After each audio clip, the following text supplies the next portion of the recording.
E aí galera rocheda, beleza? Hoje nós vamos trazer mais um anime aqui pro canal. E hoje vamos fazer um vídeo de introdução a um dos animes mais másculo e mais casca grossa que existem no mundo, que é Sakigake Otokushuku. Vamos falar desse anime, do mundo desse anime, explicar como é que funcionam as coisas lá e falar dos seus personagens.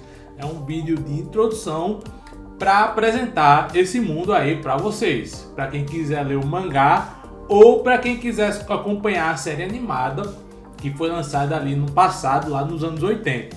Então, vamos falar agora sobre o universo de Sakigake Otokushuku. Bom, o Sakigake Otokushuku, que traduzindo seria Avante Escola para Homens, é um mangá que foi escrito e idealizado pelo Akira Miyashita. Ele lançou essa série de mangá na Weekly Shonen Jump do ano de 1985 até 1991. Foram lançados 34 volumes que venderam 26 milhões de cópias. E aí, obviamente, o fato desse mangá ter feito muito sucesso acabou rendendo uma série em anime. O Sakigake Otokushuku teve uma série animada lançada em 1988 e foram 34 episódios que foram lançados aí pela Toei. Em 2008 foi lançado um filme live action dirigido pelo Taku Sakaguchi. E Sakigake Otokushuku é um mangá que tem muita influência aí de Hokuto no Ken, inclusive aí na questão das artes marciais. E se você der uma olhada direitinho, você vai ver que o protagonista, o Momotaro Tsurugi, ele é bem parecido com o Kenshiro, só que ele usa essa faixinha na cabeça e anda com uma katana. Mas do que se trata a história de Sakigake Otokushuku? Bem, inicialmente temos a figura do grande diretor Heihachi Edajima. Ele que é um veterano da Segunda Guerra Mundial e que é um cara extremamente aloprado. O cara consegue fazer umas coisas brutais, assim. Ele é basicamente o Chuck Norris antes do Chuck Norris. E o Edajima, ele decide fundar uma escola para meninos, o chamado Otokushuku, que a ideia dele era transformar esses meninos, esses delinquentes que ele encontrava em todo o Japão, em homens de verdade. Ele é uma escola para que o cara entrava um moleque e saía um homem casca grossa, assim, que nem o seu Edajima.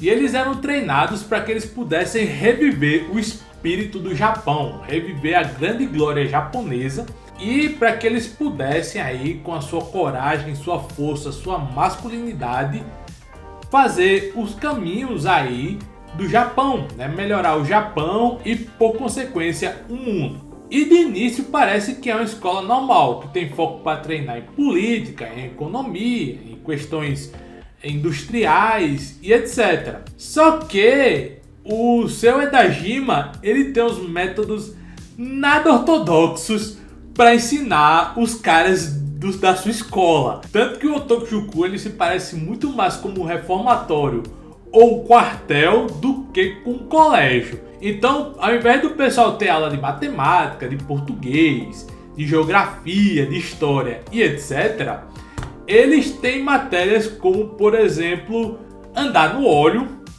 ficar sentado no óleo ali, porrada, sair no soco com os colegas, passar várias e várias horas andando em florestas, enfrentando aí criaturas dentro da floresta, usar sua força física de várias maneiras, tendo que aguentar aí grandes castigos físicos, aprimorando a sua resistência e a sua força física e etc. Então eles passavam por todas essas provações para se tornarem homens de verdade. E a Otokushuku, ele tinha um sistema de hierarquia que era bastante draconiano. Para vocês terem uma ideia, quando os alunos chegavam, os novatos, eles eram considerados como escravos. Eles eram chamados de escravos e tinham que aguentar aí os orientadores, né, que eram meio que os professores lá,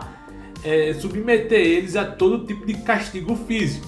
Quando eles chegavam no segundo ano, eles deixavam de ser escravos e passavam a ser onis. E quando eles chegavam ali no terceiro ano, né, que é o último ano, eles eram considerados ema. Então eles eram vistos como caras casca grossa, eles eram vistos como o ápice da cadeia alimentar dentro desse colégio. A tal ponto que os ema, eles eram ensinados apenas pelo próprio Edajima. Eles não tinham aula com os outros orientadores, porque quando os alunos chegavam no nível de ema, é porque eles já tinham passado os seus orientadores. Eles já eram mais casca grossa, mais cascudos do que os seus orientadores. Então, só o próprio Edajima é que é aí casca grossa, porradeiro suficiente para ensinar esse pessoal. E os veteranos, eles tinham como responsabilidade cuidar do templo Tendo, né, que é um templo que tem ali no Otokushuku,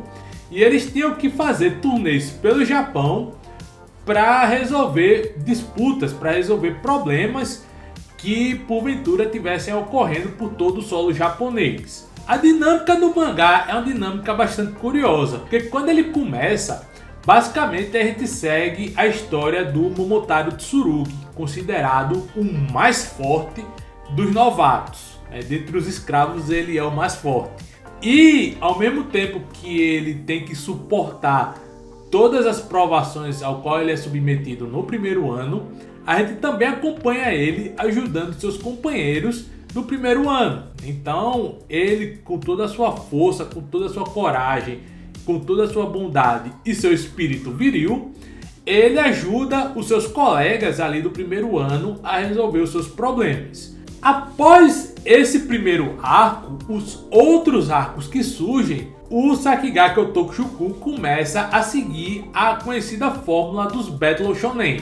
Começam a aparecer inimigos e os caras da escola Otokushuku, eles precisam aí se reunir para enfrentar esses terríveis inimigos em grandes batalhas. Então ele fica mais parecido com Hokuto no Ken, com Jojo, com Dragon Ball e etc. Bom, essa é a história, esse é o ambiente, né? Essa é a ambientação de Sakigake Otokushuku. Agora vamos falar um pouco sobre os seus personagens, vamos conhecer os principais personagens dessa franquia. Mas antes eu gostaria de pedir a sua inscrição aqui no canal, com o sininho ativado para ficar por dentro das nossas atualizações. Aproveite e compartilhe esse vídeo com seus amigos para que mais pessoas conheçam nosso conteúdo.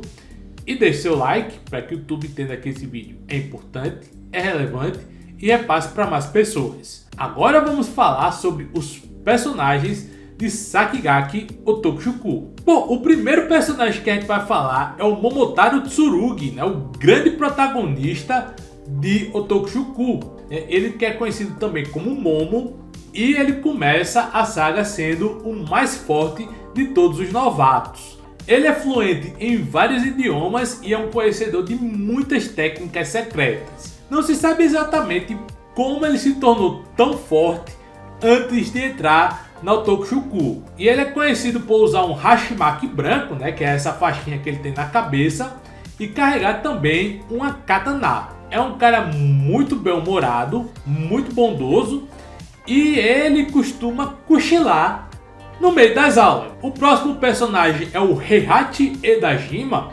ele que é o diretor de Otokushuku e veterano da Segunda Guerra da Marinha Japonesa. Ele que é um mestre bastante teimoso e bastante brabo e costuma ensinar os seus discípulos a se tornarem guerreiros. E é curioso porque apesar dele ser conhecido pela sua casca grossice, ele também é muito inteligente, né? Ele era uma criança prodígio e conseguiu entrar na Universidade de Tóquio muito cedo e precisou apenas de uma semana de estudo para conseguir passar no vestibular, né? O cara também é muito crânio, muito inteligente, além de ser muito poderoso.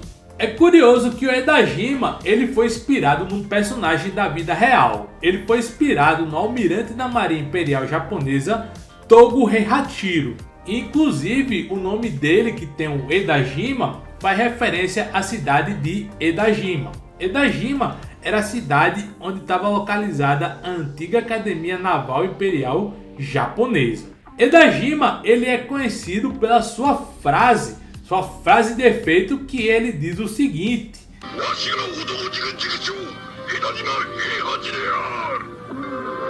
o próximo personagem é o Genji Togashi, ele que é líder da tropa de choque Otokishuku e que se torna amigo do Momotaro desde o início, desde que eles se conhecem. Ele utiliza uma faca Dosu e ele também costuma andar com um chapéu todo esfarrapado. Esse chapéu é uma lembrança de seu irmão mais velho, né, o Genkishi, que faleceu no campo de batalha. Então ele leva esse chapéu para honrar a memória de seu irmão. E ele também tem uma cicatriz embaixo do olho direito que ele adquiriu quando ele estava numa luta um tempo antes de entrar na Otokishuku. Ele não tem nenhum tipo de treinamento em artes marciais, mas ele tem um grande espírito de luta e ele nunca desiste. Com o passar do tempo, ele vai se tornando cada vez mais um personagem cômico, né? Ele vai se tornando um alívio cômico ali dentro da série e vai passar a se tornar um comentarista da luta de outros lutadores. O próximo personagem é o Ryuji Toramaru, ele que é um cara também bastante cômico, conhecido pela sua grande força e pelo seu grande apetite. Ele diz ser praticante do Mouko Ryu Kenpo, mas a verdade é que ele pratica o seu próprio estilo de Kenpo, que é um estilo até que é misturado ali com o Sumo, né, já que ele é um Yokozuna na vila onde ele nasceu. E uma das coisas mais bizarras sobre esse personagem é que nas primeiras aulas ele peidou na cara do instrutor, né? O cara soltou ali uma bufa na cara do instrutor e foi acusado de traição justamente por soltar esse peido aí na cara do instrutor. Consequentemente, ele teve que passar o ano inteiro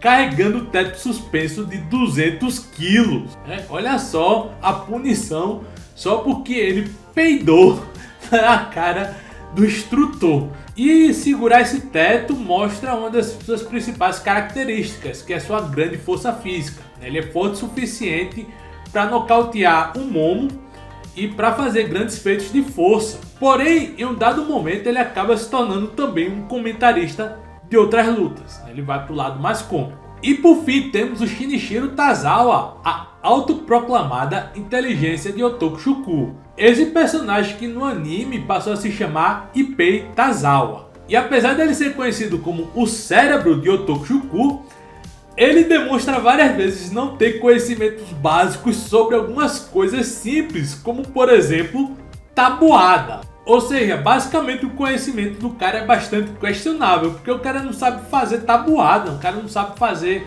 uma multiplicação. Se bem que hoje em dia acho que muita gente também não sabe, mas enfim. Porém, em vários momentos a gente pode ver vislumbres da sua inteligência. Em vários momentos ele consegue ter grandes ideias e ajudar o pessoal aí da Otokishuku com toques e com tiradas de genialidade. Então, apesar dele não ter conhecimento sobre coisas simples, ele muitas vezes demonstra um grande conhecimento em outros temas mais complexos. Bom pessoal, então é isso. Esse foi o vídeo sobre Sakigaki Otokishuku. O que você acha desse mangá e desse anime? Você acha que ele merecia um reboot? Um reboot que realmente saia, não um tipo reboot de Hokuto no Ken, que foi anunciado e até agora não saiu, né? Mas enfim, comenta aqui embaixo e nos vemos no próximo vídeo. Valeu!